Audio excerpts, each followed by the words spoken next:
पेशावर से 40 साल खुद मुख्तार खातून का अर्जेंट रिश्ता। ऐसे अफराद जिनकी मिसेस का इंतकाल हो गए या उनकी डाइवोर्स हो गई है, वो UK, USA, Canada, France, Germany, Italy या यूरोप ममालिक में रहते हैं और उनको एक अच्छे जीवन साथी की तलाश है, तो आपके लिए मेरी आज की वीडियो काफ़ी हेल्पफुल साबित हो सकती है। तो बगैर वक्त ज़ाय के बढ़ते हैं हम आज के इस रिश्ते की तफसीलात की जानिब।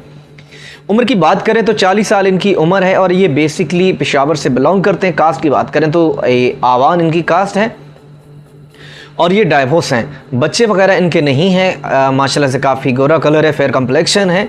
और दुनियावी तालीम की बात करें तो मैट्रिक इनकी तालीम है। 3 भाई हैं और 3 बहनें हैं, सभी शादीशुदा हैं और ये खुद मुख्तार है, इंडिपेंडेंट है। ये पाकिस्तान में नहीं करना चाह रहे, ख़ासतौर पर इनकी प्रेफरेंस है कोई ऐसा मेल कैंडिडेट मिल जाए जो कि UK, USA, Canada, France, Germany, Italy यानी कि बैरून मुल्क में ये ज़्यादातर प्रेफरेंस इनकी, ख़ासतौर पे यूरोप कंट्रीज़ में। 40 से 60 साल के दरमियान जो ऐसे कैंडिडेट हैं जिनकी डाइवोर्स जो है मिसेस का इंतकाल हो गया, वो इस रिश्ते के लिए अहल हैं, इस रिश्ते के लिए कांटेक्ट कर सकते हैं। व्हाट्सएप नंबर ऑलरेडी आपकी स्क्रीन पे। अपने कवायब चाहे मुझे सेंड करें तो ज़रूर इंशाल्लाह आपका इस फैमिली से कांटेक्ट भी करवाया जाएगा। अगर आप मज़ीद ऐसे रिश्तों में दिलचस्पी रखते हैं अपने लिए, अपने किसी फैमिली मेम्बर के लिए, तो मेरे यूट्यूब चैनल या फेसबुक पेज ऑनलाइन रिश्ते पे विजिट करें, वहाँ पर आपको लातादाद रिश्ते मिल जाएंगे।